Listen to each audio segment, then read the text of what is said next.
नमस्कार सभी को। कक्षा 12वीं NCERT मैथ्स भाग 1 अध्याय 1 संबंध एवं फलन प्रश्नावली 1.1 सवाल नंबर 1 का पहला। इसके आगे के सवाल मेरे आने वाले वीडियो में आपको मिलते रहेंगे। पहला क्वेश्चन था, निर्धारित कीजिए कि क्या निम्नलिखित संबंध में से प्रत्येक स्वतुल्य सममित तथा संक्रामक है। समुच्चय A बराबर दिया था 1 to 3 up to 14 में संबंध R इस प्रकार परिभाषित है कि R बराबर x y such that 3x - y is equal to 0। A दिया, R दिया, R को बताना है क्या वह स्वतुल्य है, सममित है कि संक्रामक है। हम हल लिखते हैं। हल लिख करके हम A में क्या दिया वो लिखेंगे। A बराबर 1 2 3 अप टू 14। R को लिखेंगे, R में कौन कौन से एलिमेंट होंगे। हमें मालूम था R दिया था हमें 3x - y = 0 दे रखा था। x कहाँ से लेंगे हम, A में से लेंगे हम। 1 लिया हमने, मान लीजिए 3 × 1 - y = 0, 3 1 जा 3 - y = 0, -y = -3 पक्षांतर किया तो y का मान 3 आया। हम कहते हैं जैसे ही हम x का मान 1 लेते हैं y का मान 3 मिलता है। 2 लेते हैं तो 3 2 जा 6 तो y का मान 2 लेने पर y का मान 6 आ जाएगा। 3 लेते हैं तो हम देखते हैं इसका मान 3 3 जा 9, हल सॉल्व करेंगे हम तो y का मान 9 मिल जाएगा। 4 लेते हैं तो 4 3 जा 12, y का मान 12 आ जाएगा। 5 लेते हैं, मान लो x का मान इस a में से लेंगे, मान लीजिए हमने 5 लिया तो 3 5 जा 15 तो y का मान आ जाएगा 15 और 15 इस a में नहीं है, इसलिए हम s का मान 5 नहीं ले सकते। इस प्रकार से R हमने जो डिफाइन कर लिया, R में कौन कौन से अवयव होंगे वो लिख लिए। सबसे पहले इस टाइप का जब कोई सवाल आता है, ये 2 समुच्चय A और R लिख लेंगे आप तो सवाल आसानी से हो जाता है। हम बात करते हैं स्वतुल्य की। स्वतुल्य क्या होता हमने देखा था, x अवयव है R, फॉर ऑल x अवयव है A। ये स्वतुल्य की परिभाषा है। x कहाँ से आता, A में से आता। A में 1 2 3 इस टाइप से बात दे रखी तो हमने 1 लिया तो 1 1 लिखेंगे। 1 अवयव है R, चेक करते हैं R में 1 1 है, नहीं दिख रहा है हमें, तो 1 1 does not belongs to R, for all 1 अवयव है A। हम लिख देंगे अतः संबंध R स्वतुल्य नहीं है, स्वतुल्य नहीं है। आगे हम देखते हैं सममित के लिए। सममित की हमें परिभाषा मालूम थी, x y अवयव है R, this employees y x अवयव होगा R का, फॉर ऑल x y अवयव है A। ये परिभाषा है।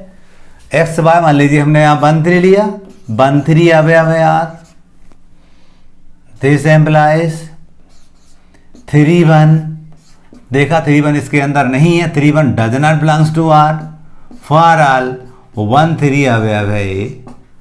अतः R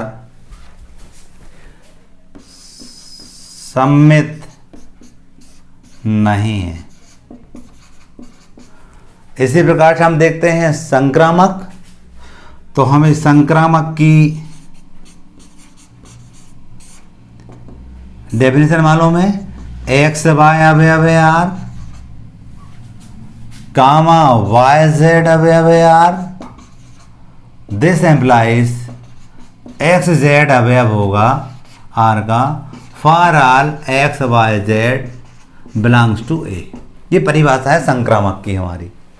x y हमने मान लीजिए 1 3 लिया, डेफिनेटली 1 3 R में है, 1 3 R में है। अब y है मतलब ये 3 है तो यहाँ भी 3 आना चाहिए, 3 3 के संगत क्या था 9, तो 3 9 भी डेफिनेटली इसमें अवयव है R, दिस एम्प्लाइज। अब क्या x z है, यहाँ x z x 1 है और z अपना 9 है तो अपन लिखेंगे 1 9 अवयव होगा R का। चेक करते 1 9 इसके अंदर नहीं है, 1 9 does not belongs to R, for all 1 3 9 belongs to A। अतः R संक्रामक नहीं है। इस प्रकार हमने निर्धारित कर दिया कि दिया हुआ संबंध R ना तो स्वतुल्य है, ना ही सममित है, ना ही संक्रामक है। सवाल नंबर 2, प्राकृत संख्याओं के समुच्चय n में r बराबर x y such that y is equal to x plus y तथा x छोटा है 4 द्वारा परिभाषित संबंध R।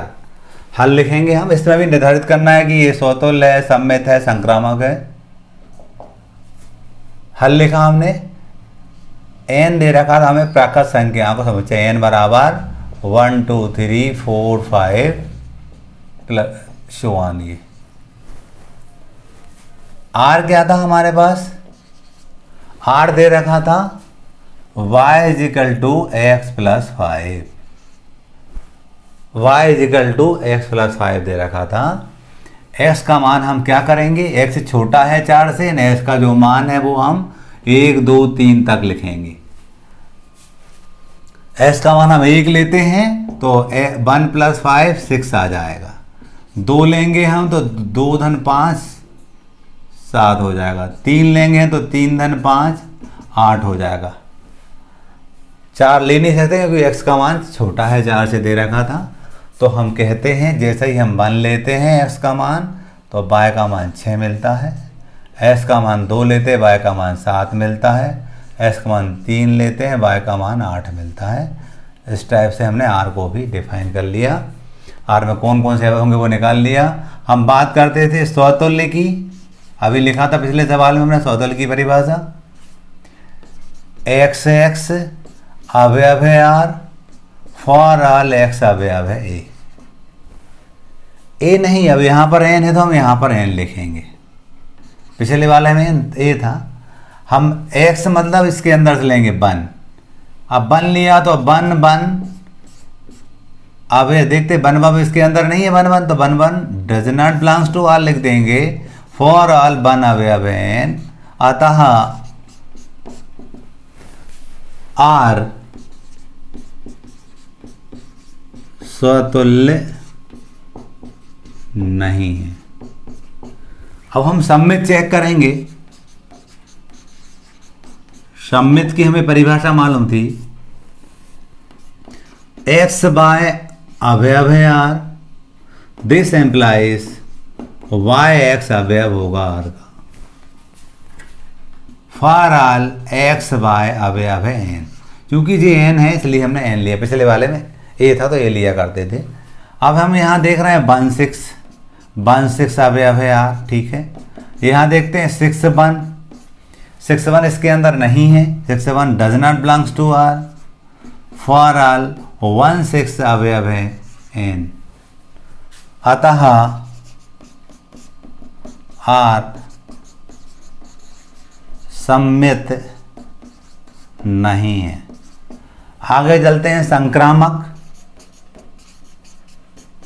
संक्रामक में क्या होता है, हम जानते हैं इसकी परिभाषा होती थी x y अवयव है r, कामा y z अवयव है r,